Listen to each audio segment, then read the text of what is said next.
Welcome, curious minds, to another deep dive. Today, we're tackling something that, well, it feels more urgent than ever: peace. And I don't just mean the absence of war, a ceasefire, but a genuine, profound peace, both within ourselves and obviously in the world around us. It's a universal longing, isn't it? You just look at the headlines or even just consider the sort of everyday anxieties we all carry. And true peace, it can sometimes feel incredibly out of reach, almost like a utopian dream. We hear calls for peace all the time, but often feels like, well, an external negotiation, something political, rather than a fundamental state of being or maybe a conscious creation. As you listen today, I want you to consider, really think about it. What does a peaceful world truly mean to you? Is it just the quiet after a storm? Or is it something far more dynamic, more generative? And why does this concept feel so profoundly important right now amidst all the global challenges we face? We're about to explore a really groundbreaking perspective, I think, one that offers a different lens, moving beyond a lot of conventional thought. Indeed. And it's a really fascinating lens. We're diving into the profound insights of Pitirim Sorokin, particularly from his seminal work, The Ways and Power of Love. Sorokin introduces a radical idea, really, but it's also deeply intuitive when you think about it. Peace isn't simply the end of hostilities. It's not just stopping the fighting.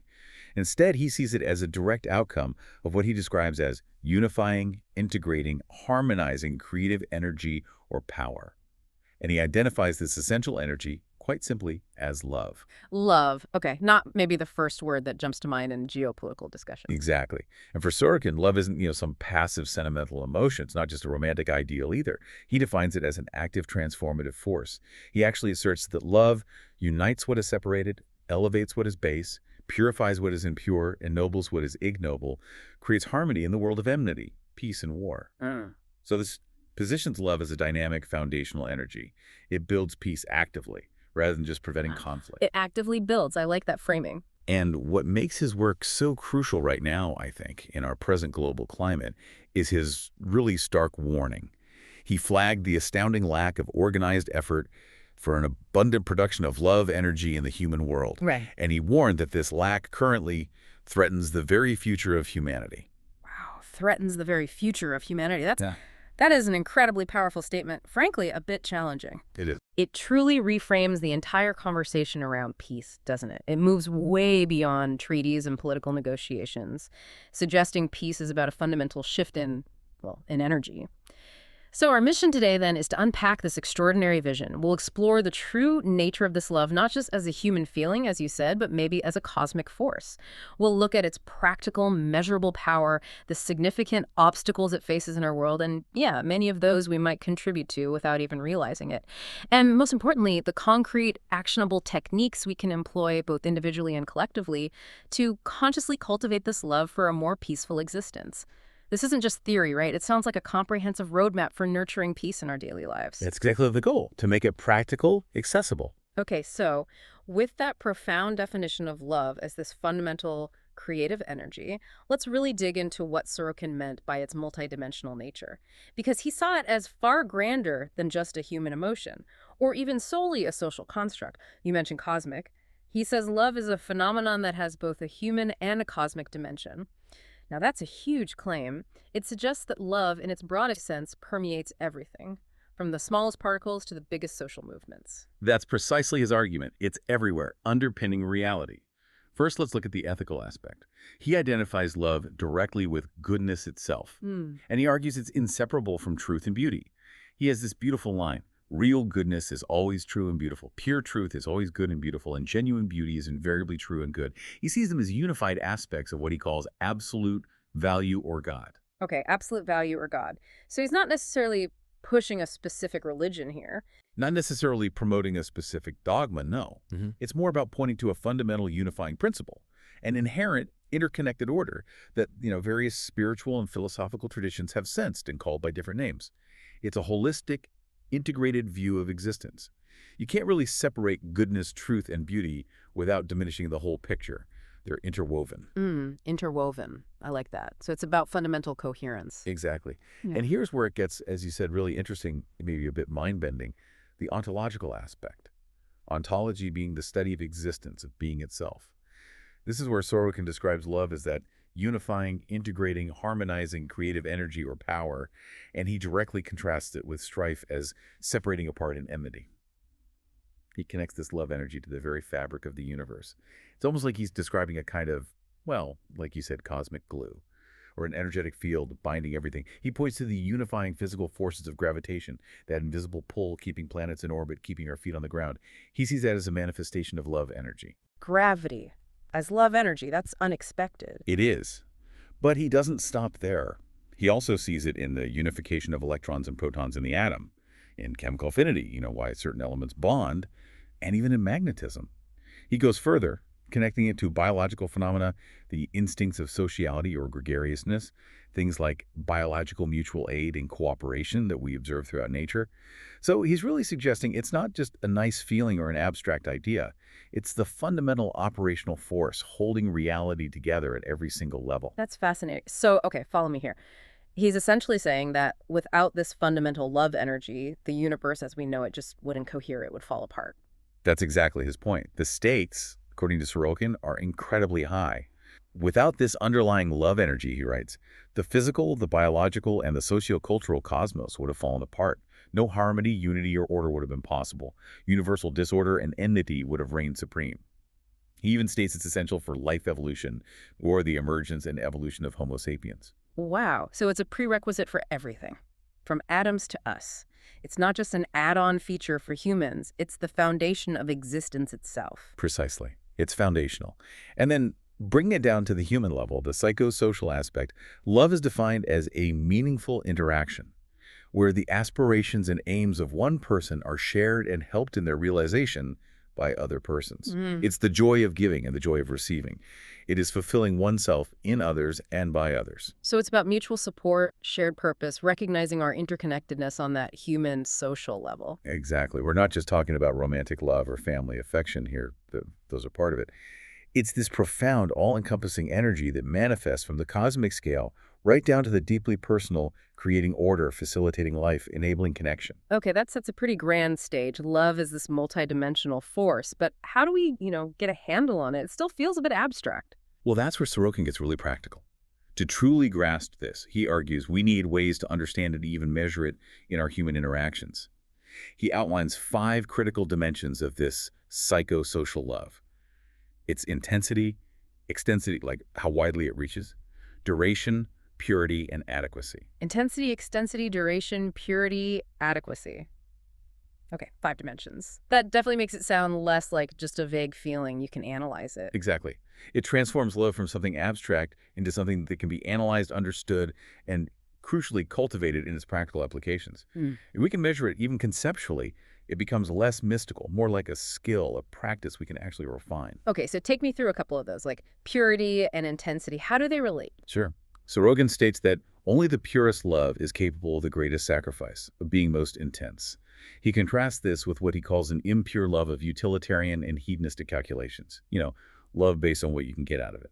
He describes this impure love as fragile, weak, and short-lived. Right, like maybe some forms of romantic love based mostly on looks or pleasure. Exactly. He uses that example. Love based primarily on expected sexual pleasure or superficial attractions. He observes that such passion often withers quickly away, sometimes leaving people as mutual strangers, sometimes even enemies. The intensity might seem high at first, but because the purity is low, it's self-serving. Its duration is short. Okay, that makes sense. But then he contrasts this with, say, heterosexual love, where lovers really merge into one we, gladly sharing their joys and sorrows, each viewing the other as the end value, an end in themselves, not a means to an end. In this context, he says, the sex factor becomes secondary and love becomes intense as well as pure. And he offers a kind of test. The readiness to sacrifice anything for the other serves as a powerful thermometer for measuring this intensity and purity. A thermometer measuring sacrifice. That's a powerful image.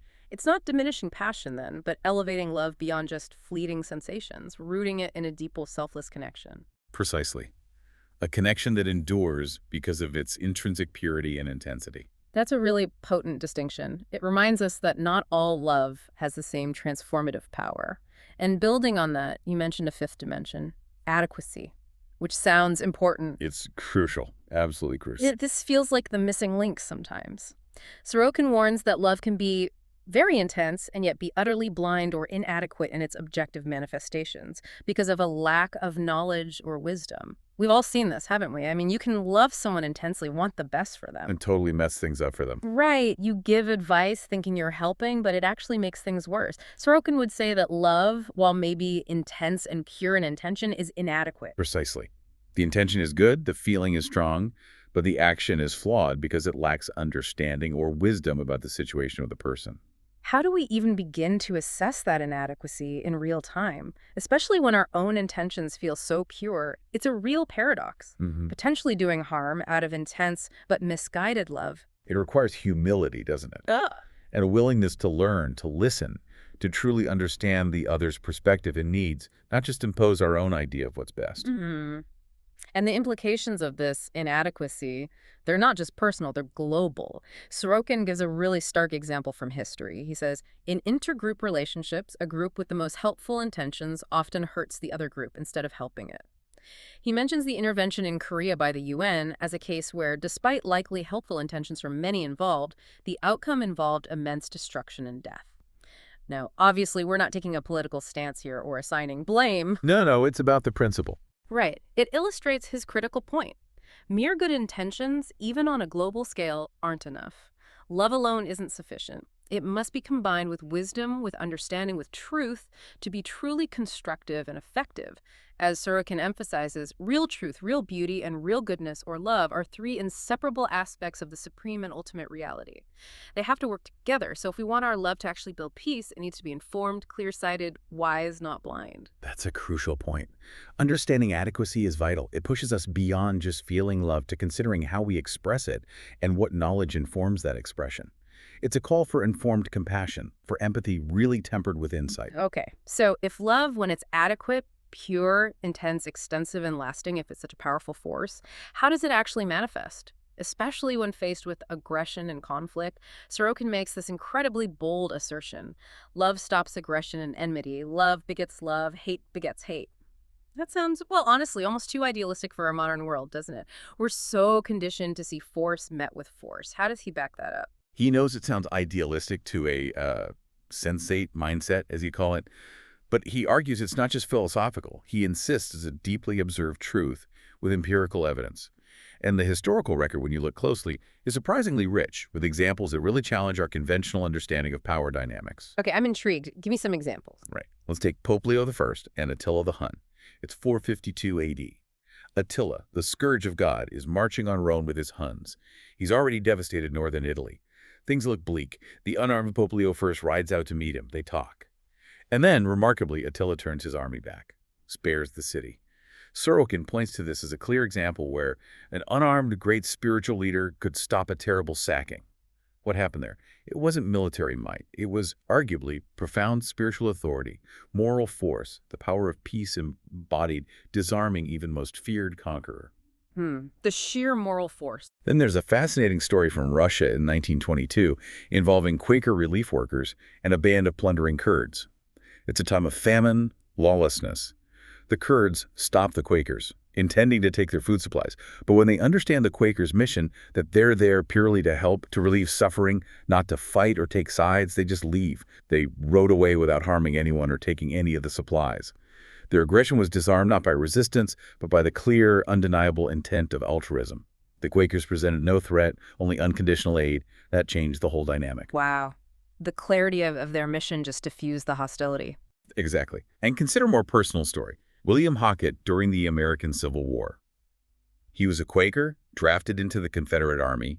He refused to fight on principle. He was court-martialed, sentenced to be shot for insubordination, faced the firing squad. As the rifles were raised, he apparently said, "Father, forgive them, for they know not what they do," echoing Christ's words. And according to the accounts, not a single trigger was pulled. The soldiers lowered their guns without orders. They reportedly said they just couldn't kill such a man. That's incredible. It speaks to some deep, inherent human capacity to recognize and respond to that kind of pure, unwavering love, even in the most extreme circumstances. Military discipline, fear, it just evaporated. It suggests that capacity is there, even if often buried. These aren't just isolated incidents, then. They show a pattern, suggesting a truth about human nature we often ignore or dismiss. The power of personal courage, connection, fueled by this deep, pure love that seems to pierce through even hardened aggression. It's astounding.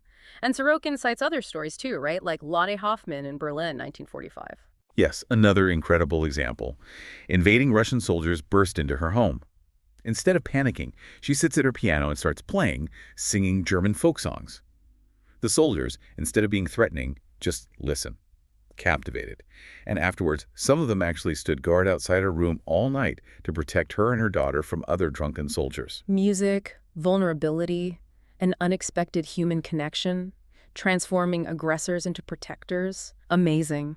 And it's not just these dramatic historical moments or individual heroics. Sorokin also points to controlled research. The Harvard Research Center in Creative Altruism, which he founded, ran experiments.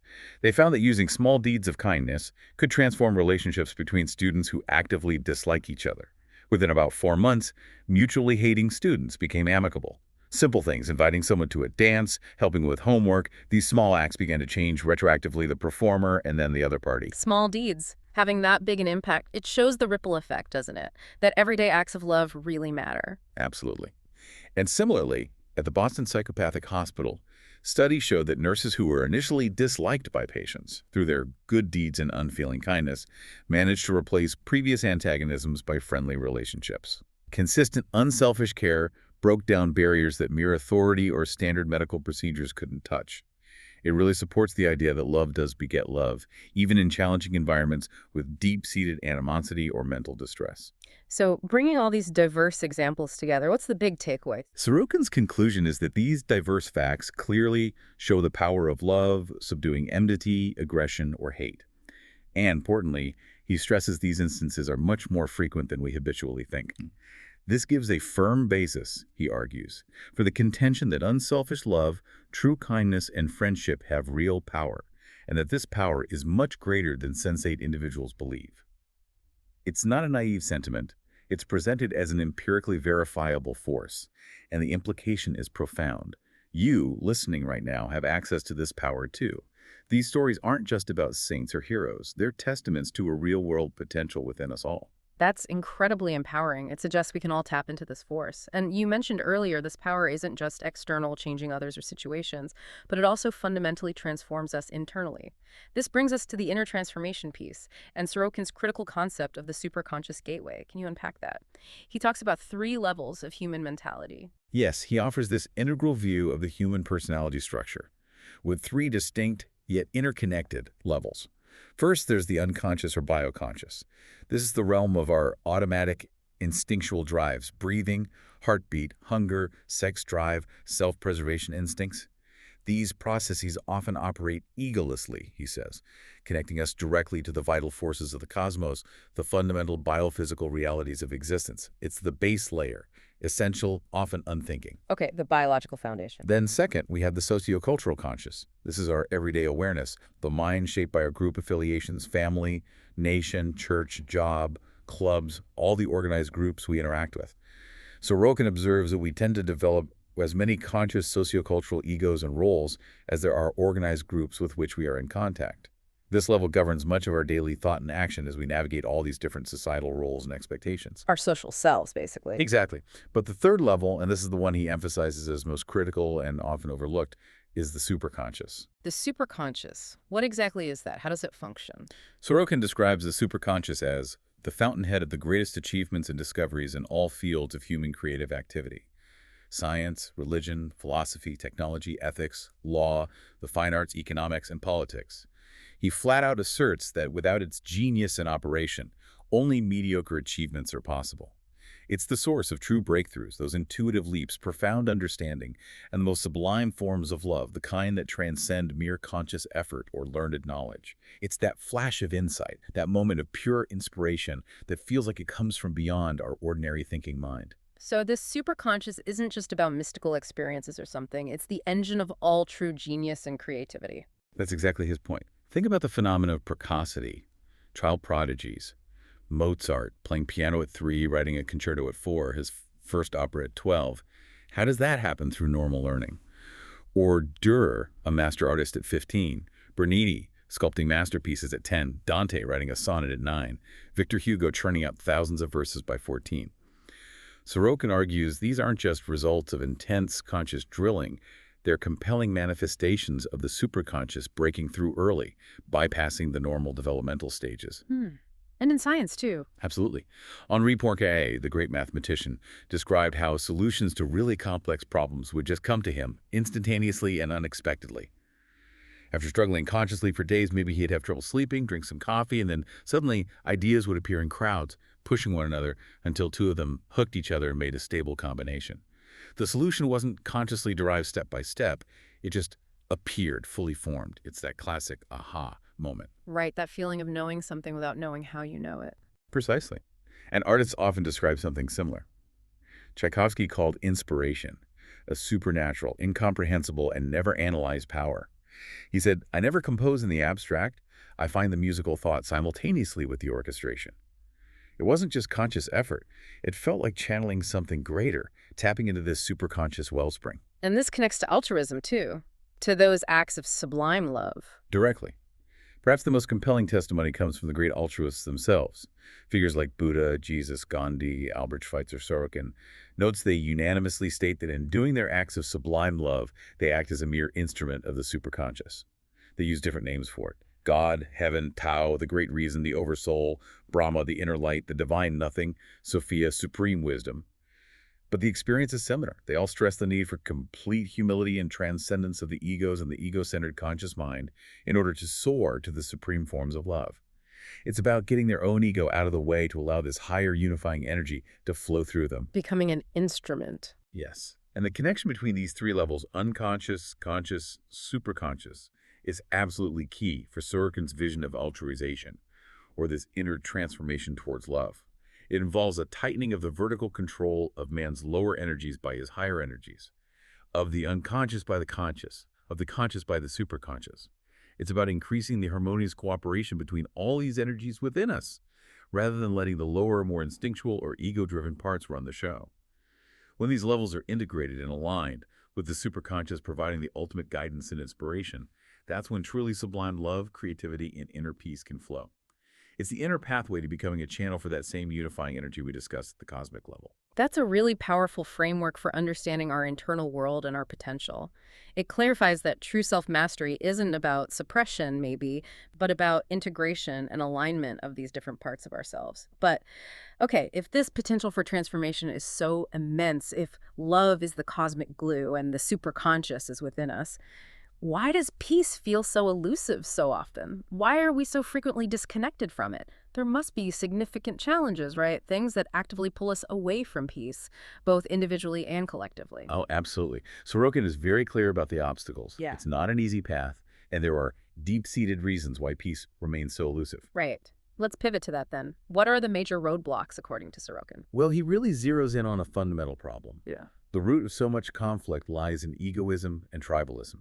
He paints a rather stark picture of the ego-centered world. He says, owing to this egoism, which separates one creature from all the others, each creature is a stranger living in an inimical environment which presses and attacks it from all sides. A stranger in an inimical environment. That sounds isolating and stressful. It is. And this perceived separation leads inevitably to a constant struggle with this inimical environment, which, he argues, ultimately results in destruction and death. It becomes this self-perpetuating cycle. Fear leads to separation. Separation leads to seeing others as threats, which leads to conflict, reinforcing the fear. The ego creates the very hostility of fears. Okay, so individual egoism is step one, but then it gets amplified. Massively amplified when it manifests as tribal altruism. This is a really critical and often uncomfortable concept. It's the dark side of loyalty. Sorokin argues quite pointedly that an increased generation of love within a group has often been followed by an increase of discrimination and antagonism toward outside groups and persons. In other words, greater devotion to one's in-group has often led to an increased discrimination against, exploitation of, and animosity toward the outside groups. Right, like intense patriotism turning into xenophobia, or fierce company loyalty leading to ruthless competition, or even religious devotion leading to intolerance. Love for us fuels hate for them. Exactly that dynamic. And the tragic consequence, Sorokin points out, is that this exclusive tribal love tended to cancel the increase of love generation within the group, meaning that humanity as a whole has profited little. The net effect on universal love is often zero or negative. He doesn't mince words. He calls this kind of tribal solidarity the greatest curse and the most merciless nemesis of humanity's tribal egoism and moral stupidity. Wow, the greatest curse. He directly links it to all the interstate and interreligious wars and for all the interracial, interethnic, intertribal, intercaste, and interclass wars. Essentially almost all major group conflicts throughout history. He finishes with this devastating image. Mountains of corpses and seas of human blood have been sacrificed to the Moloch of warfare of exclusive tribal solidarities. It's a stark reminder that this kind of unchecked group egoism, even when disguised as love for one's own, is incredibly destructive. It's a love that, by its very exclusivity, paradoxically breeds hate and prevents the expansive, unifying love he believes is essential for real peace. That's a truly sobering thought, that our very efforts to create solidarity within our group can inadvertently fuel conflict between groups, making us a house divided not just individually but globally. And this inherent tribalism, you're saying, is then amplified by broader cultural forces, making it even harder to overcome. Indeed. One of the primary cultural obstacles Sorokin identifies is the bias inherent in what he terms a negativistic and decaying sensate culture. Now, sensate culture for him is one primarily focused on sensory experience, material reality, empirical evidence. Think modern Western society, largely. He argues that in its decaying phase, such a culture develops a penchant to believe in the power of negative forces and to disbelieve the influence of positive energies. So we're basically conditioned to believe conflict is more real or powerful than cooperation, that hate is stronger than love. Pretty much. We're taught to see conflict, aggression, raw power as the primary drivers of history and change. And we tend to dismiss the subtle but potent influence of love, kindness, cooperation, nonviolence as naive, weak, or unrealistic. This prevailing worldview makes it incredibly difficult to recognize, value, and consciously apply the transformative power of love. We're sort of trained to expect the worst and prepare for war, rather than actively cultivate connection and peace. And this bias plays out historically. Sorokin argues it leads to a profound misunderstanding of history. He points to the utter futility of hate-driven wars and revolutions in improving the total well-being of humanity. Think about empires built rapidly through unlimited war and violence. Alexander, Caesar, Genghis Khan, Napoleon, Hitler, Mussolini, Imperial Japan. He notes they all crumbled within a few years or decades. They expand through force, but lack the foundational love, the genuine integration needed to sustain themselves. Their very method sows the seeds of their collapse. Built on sand, essentially. Or built on blood, perhaps more accurately. And similarly with revolutions, he mentions the Chinese, Russian, fascist, Nazi revolutions. Despite their loudly advertised achievements, the net result was millions of victims, an untold ocean of suffering and bestiality, and a notably lower level of the total well-being for the people involved. And their boasted conquests have already vanished. The clear lesson, he insists, is that hate-laden butchery harms rather than cures, kills rather than revives, destroys rather than builds. Any apparent good that comes from such violence is usually either due to some small persistent current of actual unselfish love surviving despite it all, or simply the result of plundering of the defeated party. It doesn't create genuine lasting progress because its foundation is inherently destructive. That's a really profound analysis of history, challenging the might makes right narrative. It makes you wonder why we keep falling into this trap, despite the evidence. And you mentioned this societal bias is reinforced by something he called inconsistent conditioning, especially with kids. Yes, this is a huge one. It's a fundamental paradox in how we often raise children and educate citizens. On one hand, children are conditioned in the precepts of the Sermon on the Mount and in love to all humanity, in theory, at least in schools, in churches, in ethical teachings. Be kind, share, love your neighbor, maybe even love your enemy. Yet simultaneously, they are often conditioned in enmity, crime, deceit, egoism, and aggressiveness through so many other channels: competitive games, violent movies and video games, divisive political rhetoric, sometimes even witnessing conflicts or intense competition within their own families. So we teach one thing, but model and reward another. Exactly. And this makes the love conditioning incredibly fragile. Sorokin observes, rather cynically perhaps, that a mere war in Korea or elsewhere is sufficient to wipe out their total conditioning in love. He continues, a mere game of cowboys and Indians is enough to erase all the precepts of love your neighbors and love your enemy. And exposure to a few sex murder war movies or listening to a few aggressive political or patriotic speeches washes out most of the conditioned reflexes of love to humanity. This internal contradiction, this inconsistency, creates a deeply conflicted psychological landscape. It makes it incredibly difficult for individuals to consistently embody altruistic love when the cultural water they swim in is often pulling them in the opposite direction. We learn to talk about peace, but so much around us implicitly or explicitly practices aggression. That really resonates. The mixed messages are everywhere. And this external inconsistency, as you said, gets mirrored internally, creating further psychological obstacles. Sorokin highlights the problem of the split personality. This arises, he says, when an individual belongs to groups with conflicting values or demands. Quote, if the groups to which an individual belongs are in conflict, then the individual's respective egos will be mutually antagonistic. The individual will be a house divided against himself, split by inner conflicts. In such a state, he argues, there can be no peace of mind, no unclouded conscience, no real happiness, no consistency. Can you give an example of that? Sure. Think of the internal battles someone might face if their duties to their family conflict sharply with their duties to their job or their country or their religion. Or consider the person who, as a member of a certain political party, holds one set of views about, say, economics or social policy, but then, as an ethical ego, believing in universal equality or compassion, holds a profoundly different, maybe contradictory set of beliefs on a personal level. These constant internal tensions drain energy, create deep psychological stress, and make consistent, integrated altruistic action incredibly difficult. Our inner house divided becomes a source of our own disease and can lead to projecting that conflict outward. A constant internal war. Exhausting. And Sorokin also points a finger at the limits of just thinking our way to peace, right? The intellect alone isn't enough. Yes, he's quite critical here. He identifies the impotence of pure intellect. He argues quite forcefully that purely intellectual progress does not lead to moral progress.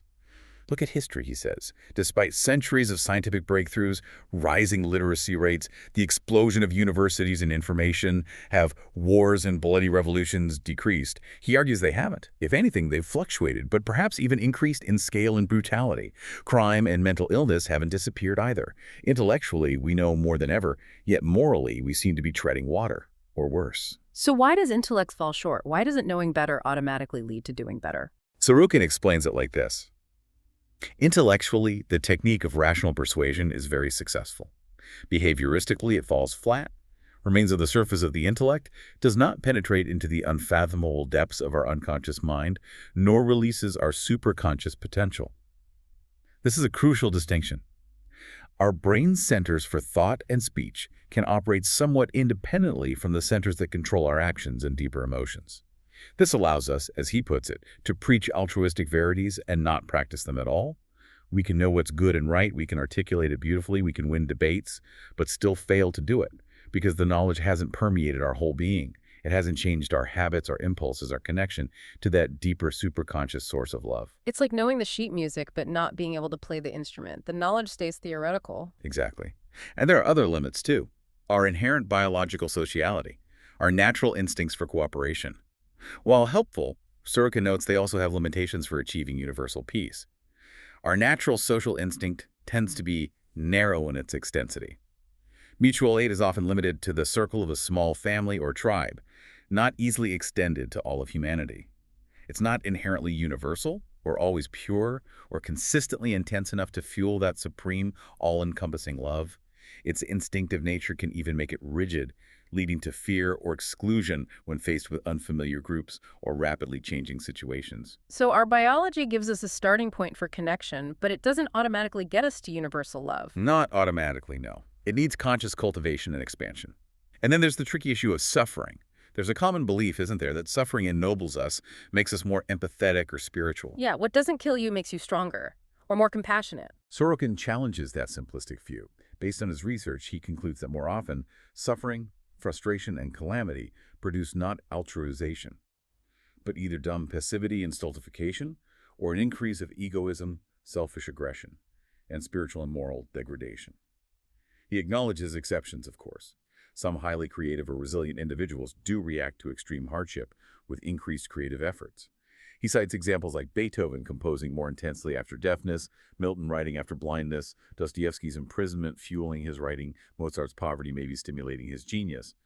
But he describes this positive response as a very rare flower compared to the weeds of aggression and submissiveness that tend to flourish in the broader population under duress. So while suffering can be transformative for a few, it's not a reliable or universal pathway to peace or altruism for most people. More often, it seems to harden the heart rather than soften it. Okay, wow. So we've got egoism, tribalism, cultural biases favoring negativity, inconsistent conditioning, the limits of intellect, the narrowness of biological instinct, and even suffering often working against us. It's quite a list of challenges. It makes peace sound almost impossible. But Sorokin does offer pathways forward, right? If intellect alone is insufficient and our nature and culture often pull us the wrong way, what practical steps can we take to consciously cultivate peace? It feels like we have to actively build it brick by brick. Where do we even begin? Absolutely. He doesn't leave us in despair. He outlines very concrete, practical techniques for altruistic transformation. Right. It's about conscious effort and choosing specific pathways. The first crucial step involves cultivating our internal landscape, starting with self-identification with supreme value. Okay, self-identification with supreme value. What does that mean in practice? It's not just intellectually agreeing with an idea, like saying, yes, love is good. It has to be, as he puts it, a deep permeation by this value of the body, of one's ideas, emotions, feelings, volitions, and eventually actions. End quote. And critically, this supreme value must be positive and must embody sublime love at its core. Sorokin observes that all eminent altruists identify themselves with the highest and sublimest values: God, Tao, Jen, Logos, the inner light, and so on. Always love at its purest and best. Yeah. While the names differ across traditions, he argues the central core of these values is really similar. It's about recognizing and deeply aligning your entire being with the universal, unifying principle, that absolute value or cosmic love we discussed earlier, making it the core driver of your identity, not just a belief you hold. So it's about internalizing it so deeply that it shapes your thoughts, feelings, actions automatically. You don't just believe in love, you strive to become an embodiment of it. That's the essence of it. It becomes who you are, not just what you think. And this leads directly to the importance of techniques of self-discipline. Ugh, discipline. Not always a popular word. Does he mean a harsh asceticism? Sleeping on nails? He acknowledges those extreme mortification of the organism techniques exist historically, but he actually downplays them for most people. He finds them often wasteful and inaccessible. Instead, he stresses the need for milder, nobler, freer from coercion, and more spontaneous means, things that are sustainable and integrate deeply, rather than just suppressing instincts violently. Okay, milder means like what? A fantastic, very practical example he admired is Benjamin Franklin's Art of Virtue. You might know it. Franklin made a list of 13 virtues: temperance, silence, order, resolution, frugality, industry, sincerity, justice, moderation, cleanliness, tranquility, chastity, humility. He focused on practicing one virtue each week, tracking his progress daily. The goal wasn't perfection, but habituation. By consciously practicing these virtues, he aimed to gently control our passions and lusts, thereby mastering the biological man through consistent mindful effort rather than brute force. Right, building good habits rather than just fighting bad ones. Exactly. It's about gentle redirection and habit formation, slowly aligning actions with your chosen ideal self. Sorokin notes that practically all eminent altruists, from the moment of their altruization, acquire almost a complete control of their bodily needs and proclivities. And some achieve this through immense effort, while others, the fortunate altruists, maybe started this self-discipline early in childhood in a supportive environment and found it easier. But the core is that consistent, lifelong practice of aligning actions, thoughts, emotions with one's highest values, essentially making love and virtue a habitual response. Okay, so internal work, self-identification, and discipline is foundational. What about our connections with others? Equally vital. Sorokin considers rearranging group affiliations to be one of the most powerful factors of his progress of altruization. Rearranging affiliations. You mean choosing your friends wisely? Yes, but on a broader scale, too. It works in two complementary ways. Negatively, by consciously cutting his affiliations with all the anti-love groups, actively freeing yourself from environments, relationships, media, or groups that consistently promote negativity, cynicism, division, or conflict, pruning away the influences that inhibit your altruistic growth. And positively, by deliberately choosing to affiliate with only altruistic groups, surrounding yourself with people and communities where you are pushed towards the same goal by a multitude of altruistic groups, without any competitive pressure of the anti-altruistic collectivities. So creating an environment, a social ecosystem, that supports and reinforces altruism rather than undermining it. Precisely. An environment where positive values are lived and encouraged, not just discussed. Sorokin felt this factor. The power of association and environment was all too often completely neglected or paid little attention by many contemporary educators, psychologists, psychiatrists, criminologists, religious and moral counselors. It's a critical strategy, recognizing how profoundly our social ecology shapes who we become. That's a really powerful point. The environment matters as much as internal resolve. Choose your tribe wisely on a grand scale. Can you give some examples of these altruistic communities he might point to? Sure. Think about the Hutterite communities. They're known for an unusual degree of cooperation sustained by strong common beliefs, values, and a historical consciousness of identity. They famously hold all property in common, creating a system of social security from the womb to the tomb. Decisions are made by common consensus in small villages where people really know one another well.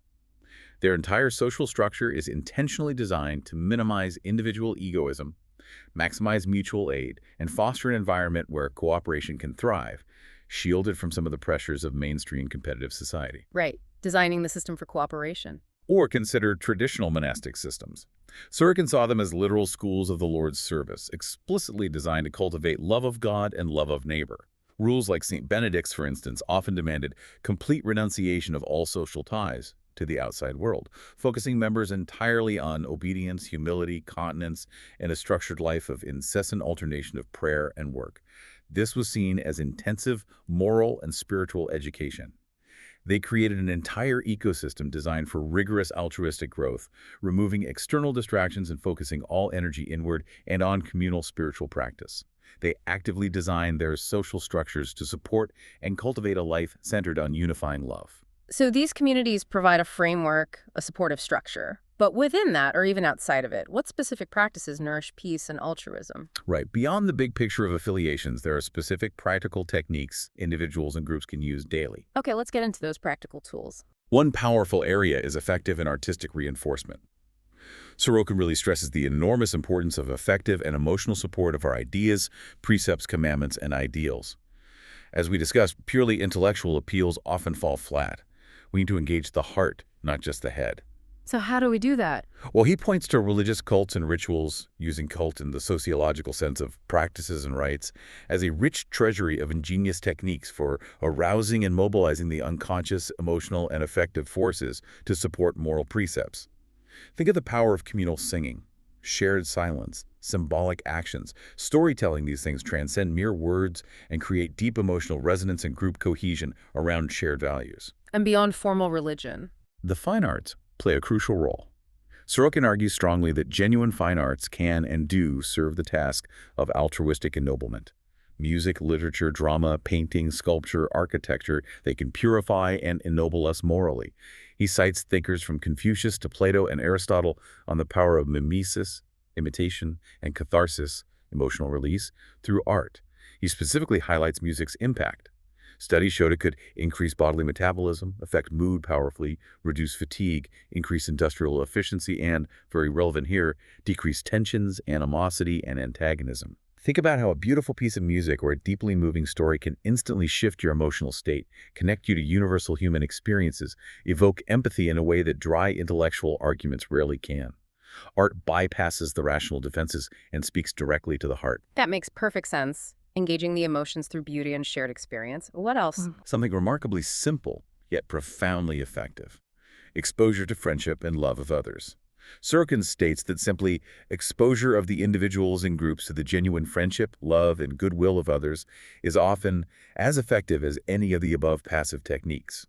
He calls it one of the most effective methods for altruistic purposes. It's not complicated. It's about surrounding yourself with and being open to receiving sincere kindness and goodwill. When you genuinely experience unconditional positive regard or friendship, it creates a powerful resonance. It softens your own defenses, makes you feel safe, and naturally encourages you to reciprocate that warmth. Love, experience, generates more love. Just being around good people, basically, and letting their goodness rub off. In a way, yes. And letting yourself be vulnerable enough to receive it. A great pedagogical example of related principles is the Montessori method of education. It emphasizes the creative liberty of the child, and liberty is activity. The core idea is that discipline must come through liberty. Instead of imposing rigid external rules, the child is given freedom within a carefully prepared, supportive environment. When a child becomes deeply engaged in creative work, showing intense attention and perseverance, Montessori observed that child has set foot upon the road leading to discipline. This deep, intrinsically motivated engagement, nurtured by a loving, respectful environment, naturally fosters self-discipline, concentration, and positive social behaviors. It embodies the idea that love and freedom, not coercion, are the pathways to true inner order and cooperative behavior. That's a wonderful insight. Freedom guided by purpose cultivates discipline naturally. Love is the foundation for learning. And building on that idea of engagement, Sorokin also mentions collective creative work. Yes. He highlights that when a group collaborates on a collective creative enterprise, and the keys are that it's voluntary, based on shared values, goals, and genuinely interesting to the participants, it can powerfully, quote, serve the purposes of altruization and stimulation of the creative potential of each member. Think about examples like collective sewing, gardening, Red Cross work, recreational projects, or groups like Alcoholics Anonymous, where the collective effort is focused on overcoming addiction, or even a society of previous criminals working together for prevention of their relapse into criminal activity. In all these cases, people unite for a positive shared purpose.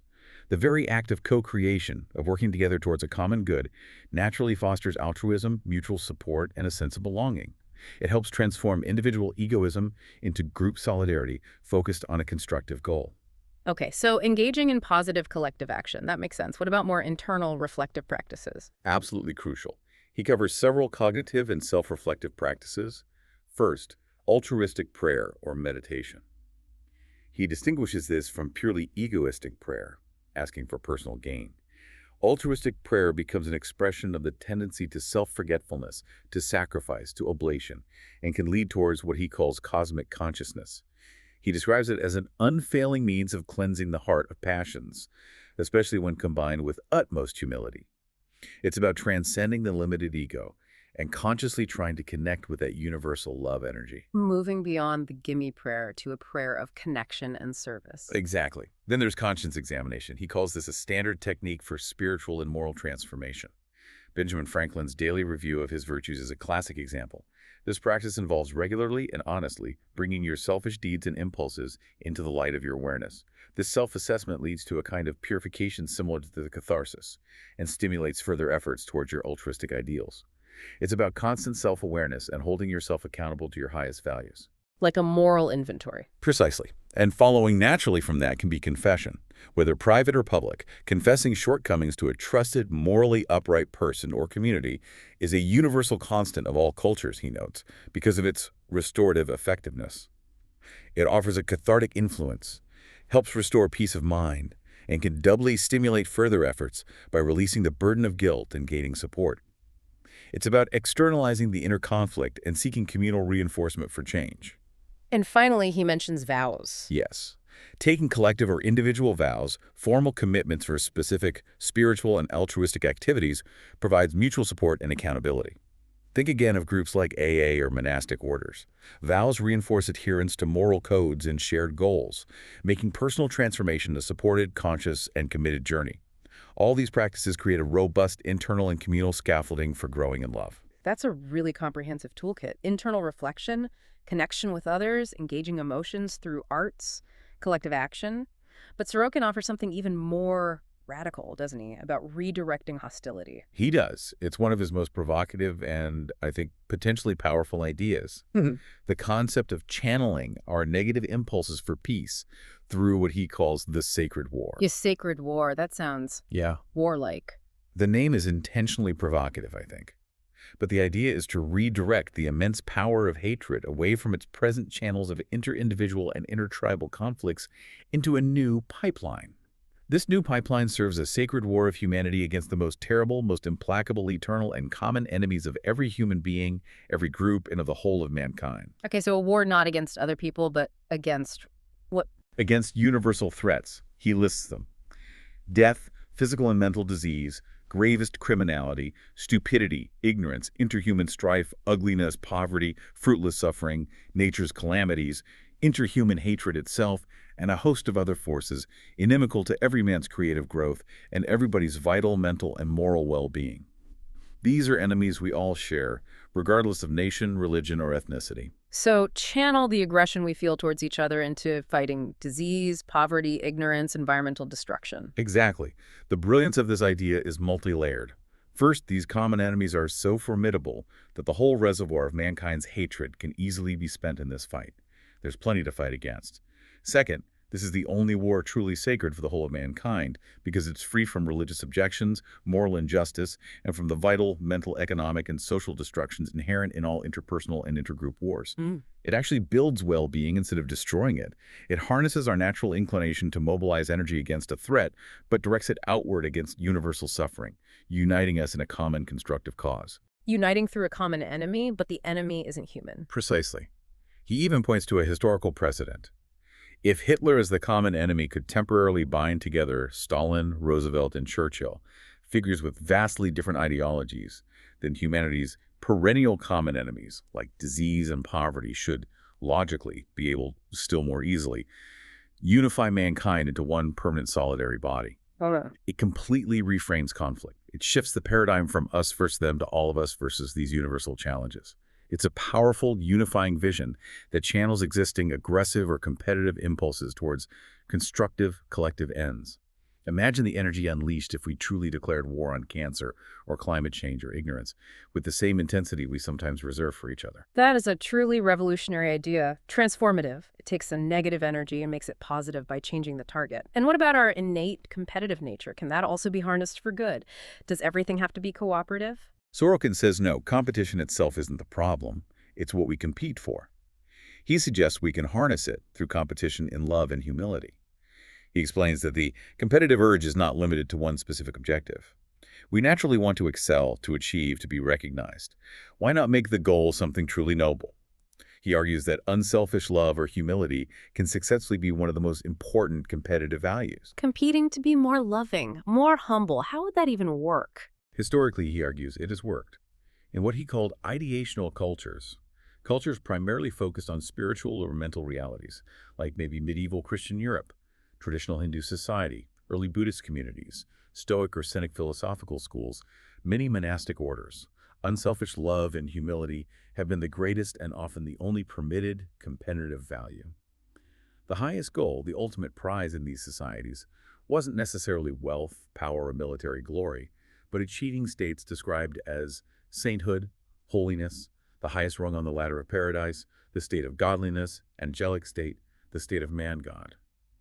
Imagine a society where the highest status, the greatest admiration, goes to those who demonstrate the most profound love, compassion, wisdom, and selflessness, where people actively strive, compete even, to be more virtuous, more helpful, more spiritually developed. A competition where everyone wins, in a sense.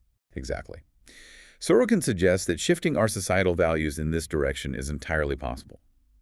A fraction of the resources spent for predatory competition, he writes, is sufficient to open the gates for the flood of powerful competition in these moral values. It's about changing what we admire, what we reward, what we strive for collectively. And this stands in stark contrast to our current models. Very much so. He critiques the dominant approach, the obsolescent, uncreative, and war-breeding policy of a carnivorous human animal, often seen in strategies like "si vis pacem para bellum," if you want peace, prepare for war. This carnivorous tribal competition, which seeks dominance through force and destruction rather than mutual service and creativity, is what, in his view, has made the 20th century the bloodiest and most barbarous period out of all preceding centuries of human history. So, competition in love offers a pathway towards a far more constructive, unifying, and ultimately peaceful form of human interaction, one where our innate desire to excel actually serves the highest good for all. Wow. We have covered a vast terrain today. It's really quite breathtaking when you lay it all out.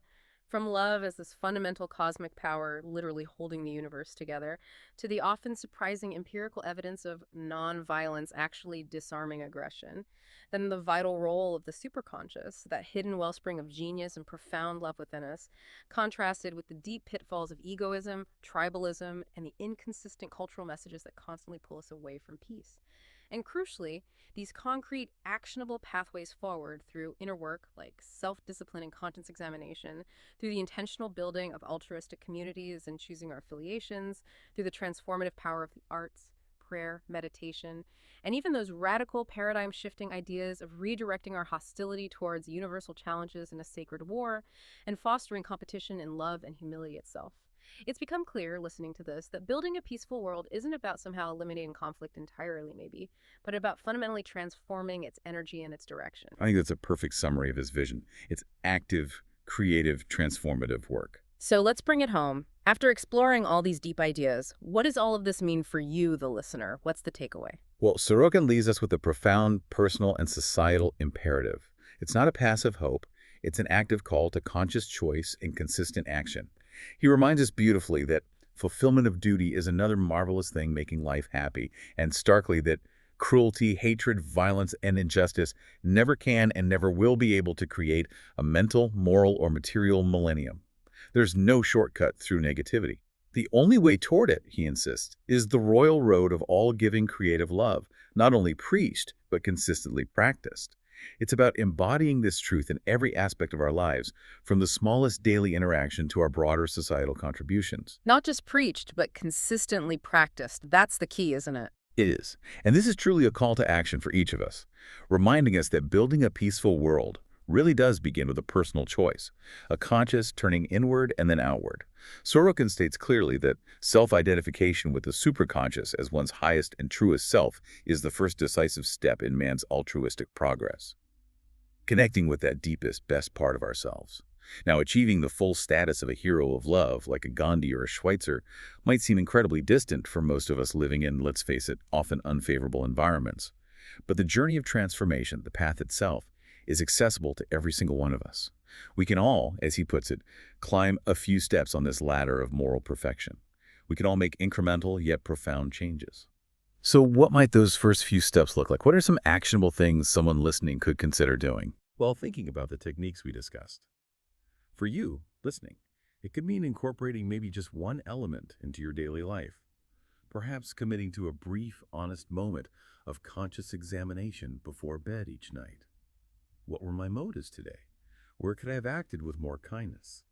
Or maybe making a conscious effort to perform small, perhaps anonymous acts of kindness during your day, holding a door, offering a genuine compliment, listening fully to someone without interrupting.